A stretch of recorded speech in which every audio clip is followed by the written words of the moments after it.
Sam Darnold was cooking all up and down the field against the Texans tonight.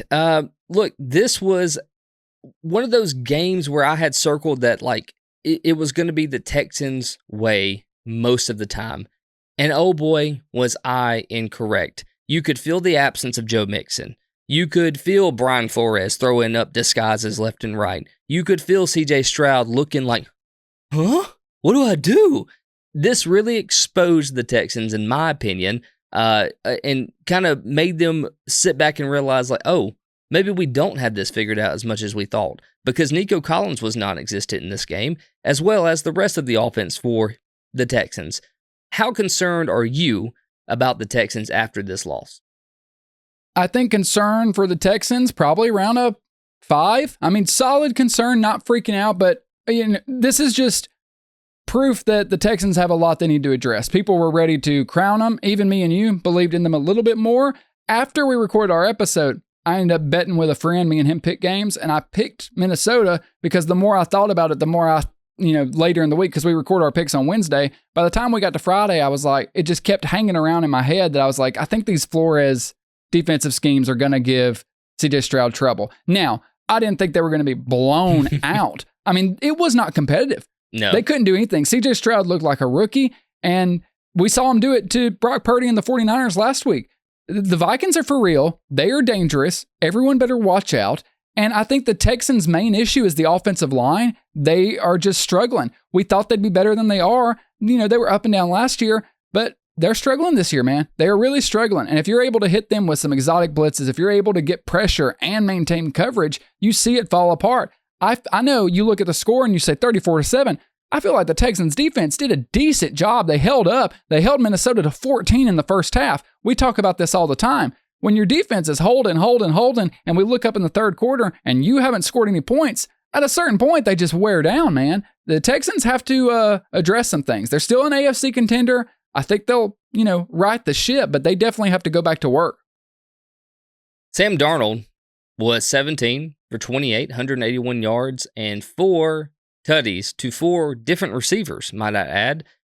This was a big game for Sam Darnold, and you had texted me earlier because something happened to Darnold. I don't know what happened. I don't know if he took a sack or something. He didn't throw a pick He tried tonight. to throw, when he was getting sacked, he tried to just do a Will Levis and sling the ball away. It almost got picked off. To pull back the curtain for everybody, you texted me and said, well, there's the regression we were anticipating from Sam Darnold. And I guess he must have read that text, because after that, he went on fire. And I want to ask you, are you ready to retract that and say that Sam Darnold will not go through regression? We've actually found the real Sam Darnold under all the years of, mono and everything else? No, it will happen. I think the regression will come at some point. And is it just a game, or is it happens and then you see that downfall of Sam Darnold? I think it will be multiple games, but I think you might be able to withstand the downfall. I don't think it's going to look like Jet Sam Darnold, but I think he is going to take a step back to earth. Because even though the numbers look good today, you started to see it. You know what I mean? If it's like an eggshell, if Sam Darnold is an egg, today it just got squeezed a little hard. It didn't break, but you saw some cracks start to appear in the egg. That's Sam Darnold. He's a broken egg. I didn't know we were going to be squeezing Sam Darnold's eggs today on the show. Well, I think he'd like it after that performance. He's probably tired. So Kevin O'Connell, man, he's one of the best coaches in the league.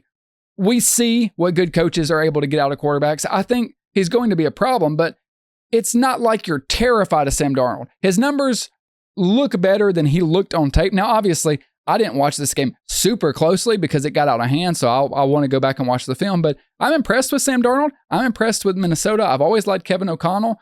I think you just got to kind of watch both these teams and see what they take from it. Can the Minnesota offense continue to get better? That's what I want to see. Do they just kind of stabilize at this level and let everybody surpass them? Or are they able to keep developing, keep growing and getting better as the season progresses? The defense looks great. That was Minnesota's really Achilles heel last year, was their defense. And they look phenomenal. They are giving quarterbacks a run for their money. CJ Stroud, got a welcome to the NFL today. And so Houston's going to have to address the offensive line. Minnesota's going to have to keep business as usual for the next few weeks. CJ Stroud, 2 interceptions, hit 8 times today. Yeah. Aaron Jones went 19 carries, 102 yards, and looked pretty good. And if there's a team that lets Aaron Jones look good, then hey, that's a bad defense today. I think that the biggest crutch for the Texans today was missing Joe Mixon. Like I agree. that it just shows you how big of a part I think Mixon is of this offense. And, you had Cam Akers come in, try to make up some ground, but 9 carries for 21 yards It's isn't pathetic. the type of ground you want to make up. You're actually losing ground at that point. Even though the yards are positive, there's still a big negative mark over you. And I remember, a couple years ago when everybody was just talking up Cam Akers, he is not an NFL caliber quarterback to be concerned about. Well, he's a running back, so yeah. But what did I say? Quarterback? Yeah. Yeah, everybody knows what I'm talking about. He's the guy that has the ball and runs with it. Well, he got injured, though. Remember when his rookie season or whatever? He never really has recovered. He's not as explosive as we all thought he was going to be. Exactly. But Joe Mixon is. And you really see it exposed on this offense. Like, Joe Mixon at the Texans is the best Joe Mixon we've ever had. Well, it's such a great point. I'm actually glad you stopped and mentioned this because I didn't touch on it, and you're right. Bobby Slowick's offense, similar to what we were talking about, it's kind of predicated off the run. He's going to run the football. He wants to establish a dominant run game and then build the pass around that. CJ Stroud starts to look dominant as they tear you up over the ground. When Mixon's out and they're not able to run, he tried. I mean, Slowick tried to run the football, but it was not happening against that defensive front. And you see how quickly the Texans' offensive game plan collapses. Similar to the Saints, and the Saints ran the ball way better than this. They have to have the run. Mixon has to get healthy. Without him, it's going to be a really long season.